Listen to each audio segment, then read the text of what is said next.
നമസ്കാരം. വളരെ നിർണായകമായ മണിക്കൂറുകളാണ്. നിയുക്ത മുഖ്യമന്ത്രി വി ഡി സതീശൻ അല്പസമയത്തിനകം ലോക് ഭവനിലെത്തും. 5:30 ഗവർണറെ കാണും എന്നതാണ് നമുക്ക് ലഭിക്കുന്ന വിവരം. കോൺഗ്രസ് മന്ത്രി പട്ടികയിൽ അവസാന നിമിഷവും മാറിമറിയലുകളാണ് നടന്നുകൊണ്ടിരിക്കുന്നത്. അവസാന റൗണ്ടിൽ OJ ജനീഷോ ജയന്തോ മന്ത്രി പട്ടികയിൽ ഇടം പിടിക്കുമെന്ന സൂചനയുണ്ട്. ടേം വ്യവസ്ഥയിലൂടെ പാലക്കാട് ജില്ലയ്ക്ക് മന്ത്രിസഭയിൽ പ്രാതിനിധ്യം ഉറപ്പിക്കാനും ശ്രമം നടക്കുകയാണ്. ജലസേചന വകുപ്പും രജിസ്ട്രേഷനും നൽകാമെന്ന് കോൺഗ്രസ് അറിയിച്ചതോടെ PJ ജോസഫ് വഴങ്ങിയിരിക്കുന്നു. 2ാം മന്ത്രിസ്ഥാനത്തിന് പകരം ചീഫ് വിപ്പ് പദവി കൂടി നൽകും. ഇതാണിപ്പോഴത്തെ സാഹചര്യം. VV അരുണും കാർത്തിക്കും വാർത്തയുടെ വിശദാംശങ്ങളുമായി നമുക്കൊപ്പം ചേരുകയാണ്. ആദ്യം അരുണിലേക്ക്. അരുൺ, 5:30 ഗവർണറെ കാണുമെന്ന് പറയുന്നു. പക്ഷേ 5 മണിക്കും പട്ടിക അന്തിമമായിട്ടില്ല എന്നതാണ് നമുക്ക് ലഭിക്കുന്ന സൂചന. ഏറ്റവും ഒടുവിൽ OJ ജനീഷ് യൂത്ത് കോൺഗ്രസ് അധ്യക്ഷന്റെ സാധ്യതകൾ കൂടി പരിഗണിക്കുകയാണ്. ഒപ്പം ജയന്തും സാധ്യത വെക്കുന്നുണ്ട്. കോഴിക്കോടിനെ സംബന്ധിച്ച് മന്ത്രിമാരില്ല എന്നത് വലിയൊരു എതിർവികാരം ഉണ്ടാക്കിയിട്ടുണ്ട്. പലയിടങ്ങളിലും ലീഗിനെതിരെ പ്രതിഷേധമൊക്കെ യൂത്ത് ലീഗ് തന്നെ ആഹ്വാനം ചെയ്ത സമയവുമാണ്. ആർക്കാണ് സാധ്യത? എങ്ങനെയാണ് ചർച്ചകൾ? ഏറ്റവും പ്രധാനപ്പെട്ട വിവരം, നിയുക്ത മുഖ്യമന്ത്രി വി ഡി സതീശൻ രാജ്ഭവനിലേക്ക് പുറപ്പെടുകയാണ്. 5 മണിക്ക് ഗവർണറെ കാണുമെന്നാണ് അറിയിച്ചിട്ടുള്ളത്. അദ്ദേഹം അവിടേക്ക് പുറപ്പെടാൻ ഇവിടെ നിന്ന് ഇറങ്ങുന്നു. കന്റോൺമെന്റ് ഹൗസിൽ നിന്ന് നിയുക്ത മുഖ്യമന്ത്രി രാജ്ഭവനിലേക്ക് പോകുന്നു. ഏറ്റവും പ്രധാനപ്പെട്ട വാർത്ത തന്നെയാണ്. അതായത് പട്ടിക അന്തിമമായിരിക്കുന്നു. സ്ഥാനാർത്ഥി മന്ത്രിമാരുടെ പട്ടിക അന്തിമമായിരിക്കുന്നു. പട്ടികയുമായി നിയുക്ത മുഖ്യമന്ത്രി വി ഡി സതീശൻ രാജ്ഭവനിലേക്ക് പോവുകയാണ്. അല്പസമയത്തിനകം ഗവർണർ നേരിൽ കണ്ട് ഈ പട്ടിക കൈമാറും. ഏറ്റവും ഒടുവിലത്തെ വിവരം, ഏറ്റവും പുതിയ വിവരമാണ് VV അരുൺ പങ്കുവച്ചിരിക്കുന്നത്. നിയുക്ത മുഖ്യമന്ത്രി ഗവർണറെ കാണാൻ പുറപ്പെട്ടിരിക്കുന്നു. കന്റോൺമെന്റ് ഹൗസിൽ നിന്ന് അദ്ദേഹം പുറപ്പെട്ടിരിക്കുന്നു എന്ന വിവരമാണ് VV അരുൺ നൽകുന്നത്. അപ്പോൾ പട്ടിക അന്തിമമായിരിക്കുന്നു എന്നതിന്റെ സൂചനയാണത്. ഏറ്റവും ഒടുവിൽ OJ ജനീഷോ ജയന്തോ ഒക്കെ പരിഗണന സാധ്യതാ പട്ടികയിൽ ഉണ്ടായിരുന്നു എന്നതാണ് നമുക്ക് മനസ്സിലാക്കാൻ കഴിയുന്നത്. അപ്പോൾ അവരിൽ നിന്ന് ആര് അതിൽ ഉൾപ്പെട്ടിരിക്കുന്നു എന്നത് വലിയ ഉദ്വേഗത്തിന്റെ മണിക്കൂറുകളാണ്. അരുൺ, പട്ടിക അന്തിമമാകാതെ എന്തായാലും അദ്ദേഹം അവിടുന്ന് പുറപ്പെടുന്ന ഒരു സാഹചര്യം ഉണ്ടാകില്ല. പല വിധത്തിലുള്ള അനിശ്ചിതത്വങ്ങൾ അവസാന നിമിഷം വരെയും നിലനിന്നിരുന്നു. ഘടകകക്ഷികളുമായുള്ള പ്രശ്നങ്ങൾ. ഏറ്റവും ഒടുവിൽ ഒരു മന്ത്രിസ്ഥാനവും ചീഫ് വിപ്പ് സ്ഥാനവും 2 വകുപ്പുകളും നൽകിക്കൊണ്ടാണ് കേരള കോൺഗ്രസിനെ അനുനയിപ്പിച്ചത്. എന്താണ് നമുക്ക് ഏറ്റവും ഒടുവിൽ ലഭിക്കുന്ന വിവരം? 21 പേരുടെയും പട്ടിക പൂർത്തിയാക്കിക്കൊണ്ടാണോ വി ഡി സതീശൻ പുറപ്പെട്ടിട്ടുള്ളത്? എന്തൊക്കെയാണ് അറിയാൻ കഴിയുന്നത് എന്ന് തന്നെയാണ് നമുക്കിപ്പോൾ അറിയാൻ കഴിയുന്നത്. അവസാന നിമിഷവും ചില മാറിമറിയലുകൾ ഈ പട്ടികയിൽ ഉണ്ടായിട്ടുണ്ട് എന്നാണ് അറിയാൻ കഴിയുന്നത്. ഈഴവ സമുദായത്തിൽ നിന്ന് 6 പേരെ ഉൾക്കൊള്ളിക്കണമെന്നൊരു ആവശ്യം നേരത്തെ ശിവഗിരി മഠമടക്കം മുന്നോട്ട് വച്ചിരുന്നു. അതുകൊണ്ട് തന്നെ അതിൽ 2 ആയിരുന്നു നേരത്തെയുള്ള M ലിജുവിനെയും ബിന്ദു കൃഷ്ണയുമാണ് നേരത്തെ മന്ത്രിസഭയിൽ ആദ്യഘട്ടത്തിൽ തന്നെ ഉൾപ്പെടുത്തിയത്. പക്ഷേ അതിനുശേഷം അത് 3 ഉയർത്തി എന്നാണ് മനസ്സിലാക്കുന്നത്. അത് OJ ജനീഷോ അല്ലെങ്കിൽ കോഴിക്കോട് നിന്ന് ജയന്തോ എന്ന തരത്തിലാണ് കാര്യങ്ങൾ.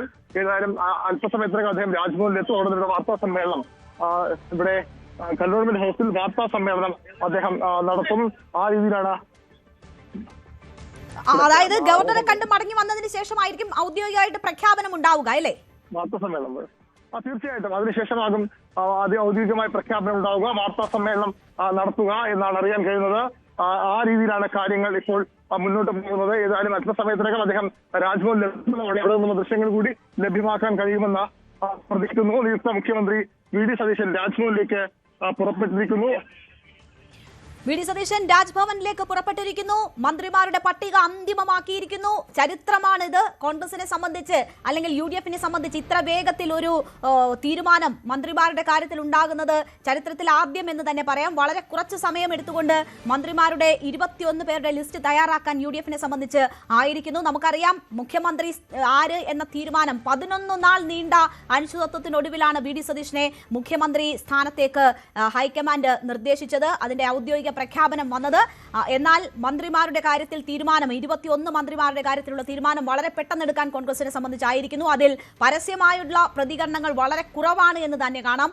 ഇന്ന് PJ ജോസഫ് ഒക്കെ ഒരു അല്പം അതൃപ്തിയുടെ സ്വരം പുറമേക്ക് പറഞ്ഞു എന്നതൊഴിച്ചാൽ മറ്റ് മുറുമുറുപ്പുകൾ ഉണ്ടായിട്ടില്ല, പ്രശ്നങ്ങൾ ഉണ്ടായിട്ടില്ല. വളരെ വേഗം തീരുമാനം സാധ്യമായിരിക്കുന്നു UDFനെ സംബന്ധിച്ച് എന്നതാണ് സാഹചര്യം. ഇന്ന് മാണി സി കാപ്പനാണ് ഈ ടേം വ്യവസ്ഥയിൽ മറ്റൊരു എതിർപ്പ് ഉന്നയിച്ച് പരസ്യമായി തന്നെ രംഗത്ത് വന്നത്. വി ഡി സതീശൻ വാക്ക് വാക്ക് പാലിക്കണമെന്നൊരു പ്രതികരണം അദ്ദേഹത്തിന്റെ ഭാഗത്തു നിന്നുമുണ്ടായി. അതൊക്കെ മാറ്റി നിർത്തിയാൽ വളരെ സ്മൂത്ത് ആയിട്ടുള്ള ഒരു തീരുമാനത്തിലേക്ക് UDF വളരെ വേഗത്തിൽ എത്തിയിരിക്കുന്നു. ഇത് ഒരു ചരിത്ര നിമിഷം എന്ന് തന്നെ പറയാം. എന്തായാലും 63 അംഗങ്ങളാണ് കോൺഗ്രസിനെ സംബന്ധിച്ചുള്ളത്.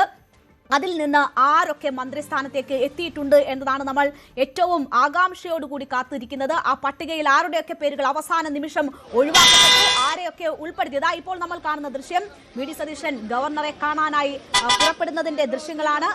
വി.ഡി. സതീശൻ ഈ ലിസ്റ്റുമായി 21 മന്ത്രിമാരുടെ പട്ടികയുമായി ഗവർണറെ കാണാൻ പുറപ്പെടുന്നു. അവസാന നിമിഷവും അഭിവാദ്യം അർപ്പിക്കുന്ന നേതാക്കളെയും അണികളെയും ഒക്കെ നമുക്ക് കാണാം. എന്തായാലും ഗവർണറെ കണ്ടതിന് ശേഷം കന്റോൺമെന്റ് ഹൗസിൽ അദ്ദേഹം തിരിച്ചെത്തും. അവിടെ മാധ്യമങ്ങളെ കണ്ടായിരിക്കും പുറമേക്ക് പ്രഖ്യാപനം നടത്തുക. UDF നേതാക്കൾ എല്ലാവരും ഒരുമിച്ചാണോ വാർത്താ സമ്മേളനത്തിൽ ഉണ്ടാവുക എന്നതൊക്കെ അറിയാൻ നമ്മൾ കാത്തിരിക്കുകയാണ്. VVRലേക്ക് വരാം. കിരൺ ബാബു കൂടി നമുക്കൊപ്പം വിവരങ്ങളുമായി ചേരുകയാണ്. കിരൺ, പട്ടിക അന്തിമമായിരിക്കുന്നു. ഗവർണറെ കാണാൻ വി.ഡി. സതീശൻ പുറപ്പെട്ടിരിക്കുന്നു. ആരൊക്കെ അതിലുണ്ട് എന്നത് സംബന്ധിച്ചുള്ള അനിശ്ചിതത്വം ഇപ്പോഴും നിലനിൽക്കുകയാണ്. അവസാന നിമിഷം OJ ജനീഷിന്റെ പേര് ഒക്കെ പരിഗണനയിലേക്ക് വന്നിരുന്നു. എന്താണ് നമുക്ക് ലഭിക്കുന്ന വിവരങ്ങൾ?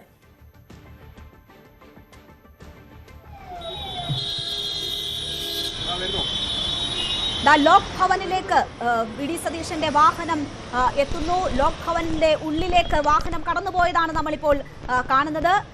അല്പസമയത്തിനകം തന്നെ അപ്പോൾ കൂടിക്കാഴ്ച നടക്കും. അതിനുശേഷം അദ്ദേഹം പുറത്തിറങ്ങിയാൽ വാർത്താ സമ്മേളനവും ഉണ്ടാകും.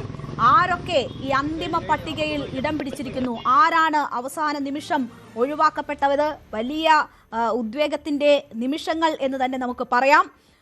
അവസാനം ഈഴവ പ്രാതിനിധ്യം അത് 3 ഉയർത്തുക എന്ന ലക്ഷ്യത്തോടു കൂടിയാണ് ജയന്തിന്റെയും ഒപ്പം തന്നെ OJ ജനീഷിന്റെയും ഒക്കെ പേരുകൾ പരിഗണനയിലേക്ക് വന്നത്. വനിതാ പ്രാതിനിധ്യം സംബന്ധിച്ച് എത്ര എന്നതിന്റെ സംബന്ധിച്ചുള്ള വ്യക്തതകൾ കൂടി വേണം. കിരൺ, കേൾക്കാമോ? കേൾക്കാം രേണുക. ഏറ്റവും പ്രധാനപ്പെട്ട നീക്കം ഇപ്പോൾ ലോക് ഭവനിലേക്ക് പോയിരിക്കുന്ന നിയുക്ത മുഖ്യമന്ത്രി വി.ഡി. സതീശൻ കോൺഗ്രസിന്റെ UDFന്റെ മുഴുവൻ മന്ത്രിമാരുടെയും പട്ടികയുമായിട്ടാണോ പോയത് എന്നതിൽ ഇപ്പോഴും ഒരു സ്ഥിരീകരണം വന്നിട്ടില്ല. അദ്ദേഹം ഏതെങ്കിലും തരത്തിൽ അതിൽ മാറ്റമുണ്ടാകുമോ, ഇപ്പോൾ മുഴുവൻ പട്ടികയും ഗവർണർക്ക് കൈമാറുമോ എന്നതിൽ ഒരു സ്ഥിരീകരണം ഇപ്പോഴും വന്നിട്ടില്ല. ആ കാര്യത്തിൽ ഹൈക്കമാൻഡിന്റെ ഭാഗത്തു നിന്ന് അന്തിമമായ ഒരു കോൺഗ്രസിന്റെ പട്ടിക ലഭ്യമായിട്ടില്ല എന്നുള്ള സൂചനകൾ കൂടി പുറത്തു വരുന്നുണ്ട്. എന്തായാലും ഗവർണറെ കാണുന്ന സമയം ഇന്ന് 4-നും 5-നും ഇടയ്ക്ക് കാണുമെന്നാണ് പറഞ്ഞിരുന്നത്. ഇപ്പോൾ 5 മണി കഴിയുന്നു. 5 മണി കഴിഞ്ഞപ്പോൾ ഗവർണറെ കാണാനായി നിയുക്ത മുഖ്യമന്ത്രി വി.ഡി. സതീശൻ തിരിച്ചിരിക്കുകയാണ്. ഇപ്പോൾ തന്നെ പട്ടിക നൽകണം എന്നത് നിർബന്ധമില്ല. പക്ഷേ പട്ടിക ഏറെക്കുറെ അന്തിമമായിട്ടുണ്ട്.